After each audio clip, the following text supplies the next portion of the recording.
Okay, in this video, let's set up our environment here, and I'm going to point out a few tools that you can use to start modeling your building or structure. Again, this could be a home, this could be anything, but I advise you to use reference. It really does help a lot. So let's start by clicking on the cube. And again, you can go up here and go to Polygon Primitives. Since I had it set up to 8 divs on each, that's what came out. It looks like the width was 4 as well, so that's what came up. And I'll just close this. Alright, so I'm going to go ahead and just show you here really quickly how I'm going to use booleans to cut out holes for my windows. I'll also be indicating how you can put these in layers so that you can make them visible and invisible, so that you can reach items that you could otherwise block with walls or other items here that you're going to be building. So let's kind of move that over. The first tool that I want to show you is I'm going to make this a little bit thinner. This is going to be one of my walls, so I'll make that a little bit thinner.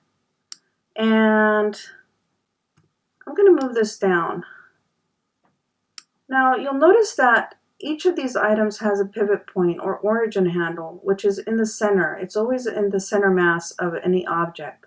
And what I want to show you is how to modify that so that it your pivot point or origin is at the bottom of a certain item. And this comes in handy when you want to stretch things in a certain direction.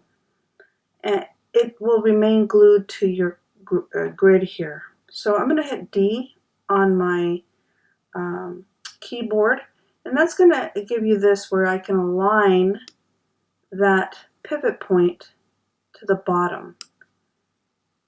And then I'll click off of it. Now when I move this around and increase the size, it will stay centered. Instead of going down into the bottom of the grid, it's going to stay above it, and I can modify this just along the grid here.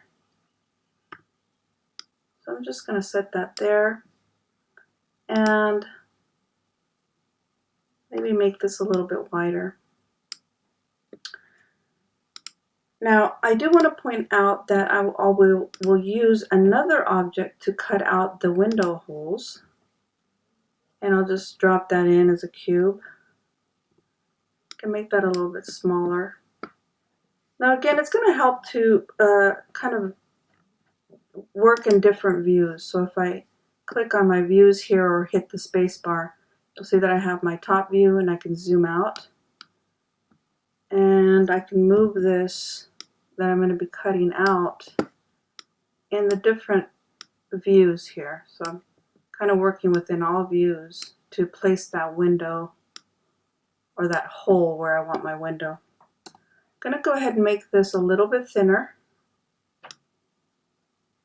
and then move it back in and position it like so. Go ahead and hit my space to get back into this view. And then what I want to do is I want to do a special duplicate here on this so that I can add a few more of these holes for windows. And there's a couple of tools I want to show you here. So wireframe will allow me to, and if I pan around here, to move this object in these little squares. So you have a grid going here, and you can add more to that if I wanted to. So going to editor here, my goal is to maybe even bump this out to 12 on each of these. And then I'll select that one cutout that I want to use. and I'll position it here. And what I want to do is I want to keep it within the boundaries of a certain area of the grids here. So you'll see that I have a little box here. This is midway into another area here. So really what I want to do is just cut that into, make it wide enough to fit into a certain area there. This will make it a lot easier, and you can actually use this as a grid so that you know how many windows can fit. So I can have one here, maybe one here, and one over here, and so on. So I'm going to just make it so that it fits into that. Now I can special duplicate this. And now I'm not doing a Command D, but I am going to do a special duplicate because I want these inputs. I want to be able to change things if I wanted them. So if I want the inputs here to show up, I need to do a certain thing. Not a duplicate won't carry this over, and I want this to be kind of a standalone. So really what I want to do is go up now to Create, and I want to go to, Edit, Duplicate Special, and I'm going to click on the little box here for more options. And you want to make sure that you have Duplicate Input Graph selected, and then click Duplicate Special. Now I can drag this out, and you'll see that now I still have this input here. If I were to do a Command or a Shift D now, you'll see that that goes away. I no longer have where I can add more divisions to it. Okay.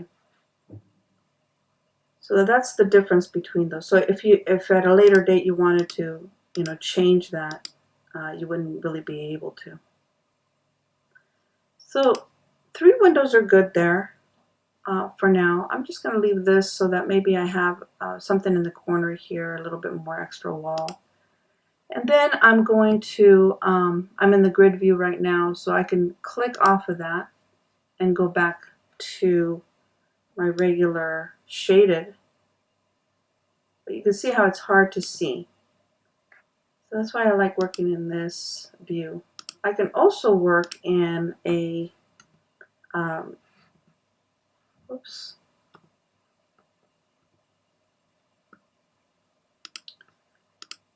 in both of these just by clicking on, no, it's not going to click it. So there it is.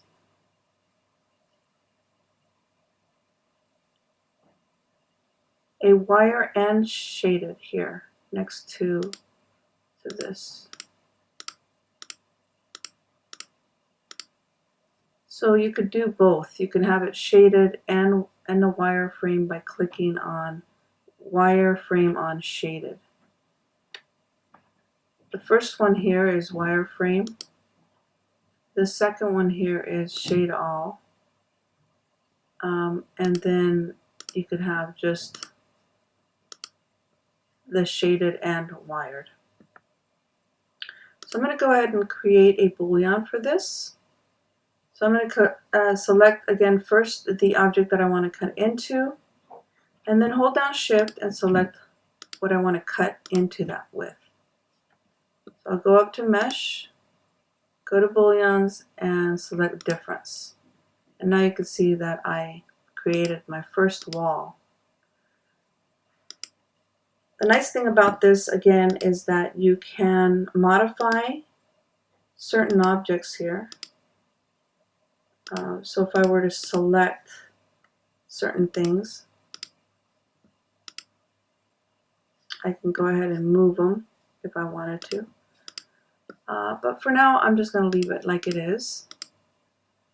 And going to my channel box, and if that's not open, you can go over here to the top right hand side. The very last little icon is show or hide your channel box, and this also contains the layer editor, and I can start building my layers here. So I've created a wall with holes in it, and it's selected currently, and I can go down here again to my channel box layer editor, to create a layer for this. So you can see here that it's created a layer. I can double click on it and I can name this wall 1.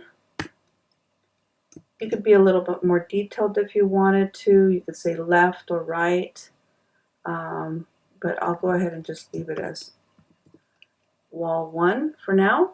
And then I can add a color just so that it indexes it. It's not going to apply it to the actual mesh, but it'll be on my layers here. Working with layers is nice because then I can hide this and bring it back as I build my home here.